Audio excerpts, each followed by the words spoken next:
Good morning po mga kabayan. Welcome muli sa ating latest update rito po sa PNR in ECR South. Sa portion po ito mga kabayan ng Barangay Mamatid, Cabuyao City, Laguna.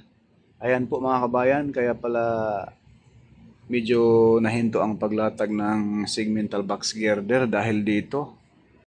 Yan po sa baba natin mga kabayan. Yung poste na yan ay binubuhusan pa pala ngayon mga kabayan. No? Ngayon po ay pinapatigas pa. Ayan, kaya medyo nahinto muna, naantala muna. Baka abutin to ng, hindi natin sure kung 2 linggo or 1 linggo, no?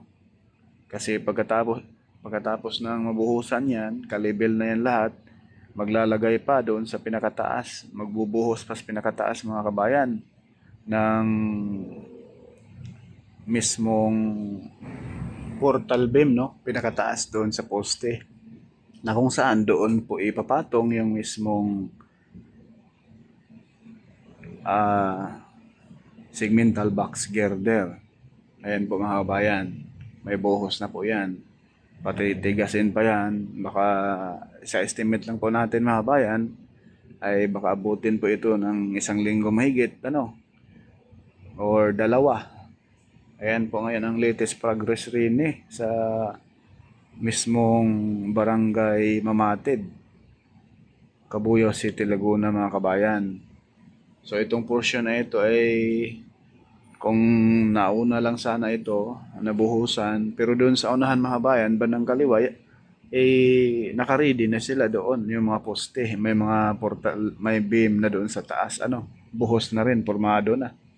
Ito lang pong nag-iisa, yung pang-8 na poste, ang nahuli pagbuhos, no? Hindi natin alam kung ano ang rason kung bakit nagkagayon. Kaya naantala tuloy yung paglatag nitong segmental box girder. So ayan na po yung kahabaan mga kabayan. Yung pakanan po ay yan na po yung Mamatid Old PNR Station. Ito na po yung haba ng nailatag na segmental box girder na mahaba na rin po ang nailatagan mga kabayan. Naabot na po sa pang-7 na poste. Tapos na. Kung nabuhusan lang sana ang pang-8 na poste mga kabayan, ay tuloy-tuloy na po yung paglatag. Papunta na po doon sa Barangay San Isidro, Cabuyao City, Laguna. Yung Barangay San Isidro mga kabayan, pakaliwa po. Itong pakanan, papuntang Banlik Depot at Banlik Station ng PNR.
Ayan mga kabayan, yung poste na yun sa baba.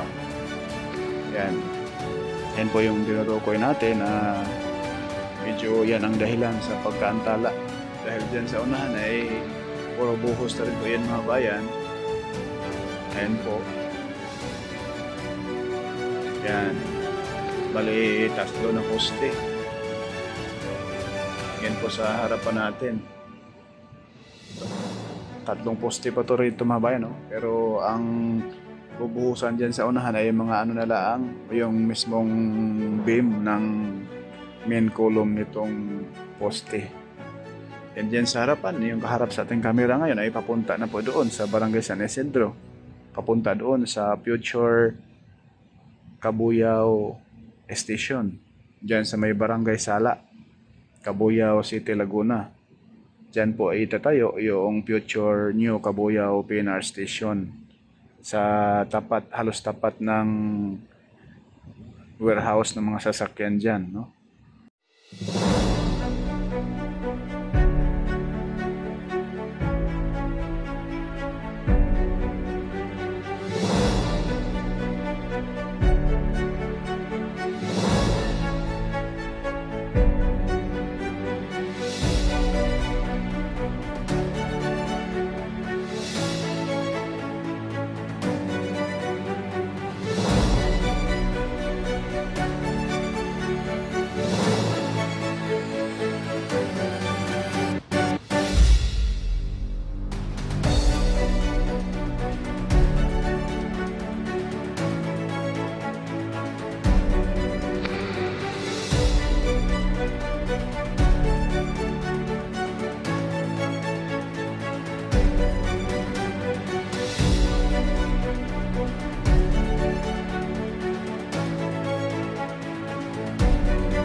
Ayan po mga kabayan, bago nila buhusan yung pinaka beam niya ng poste, ganyan po ang itsura mga kabayan, no? Yan. Yan po mga kabayan. Yan po yung pinaka main na column. Yan po yung bubuhusan doon sa taas banda. Para dyan po ipapatong yung mismong segmental box girder kapag yan ay tumigas na mga kabayan. Yan po mga poste sa taas na yan mga bayan. Ganyan na po yung pormahan mga bayan. Once na buhusan na siya dito. Ayan po. Yung baba na ito mga bayan sa Golden City. Ito po. Sa part na po ito ng Santa Rosa City, Laguna. Yung ibang poste may mga buhos na rin po mga bayan.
sa harapan natin mga bayan, yan na po yung pangalawang launching gantry dito po sa Barangay Dita, Santa Rosa City, Laguna mga bayan, na kung saan mayroon na rin pong nailatag na bali dalawang poste na po yan ngayon, no?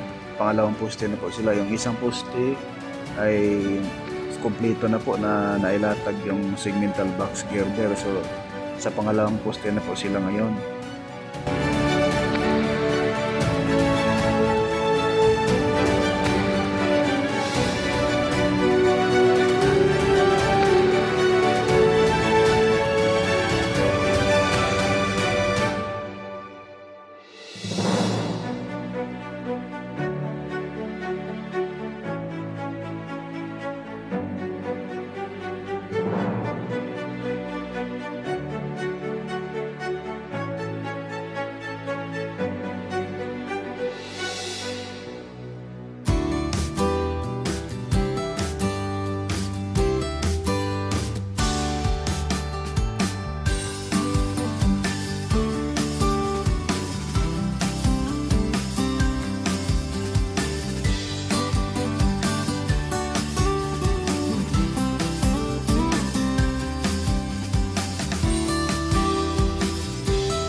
Yan lang po muna mga kabayan, yung ating latest update dito sa PNR NACR South.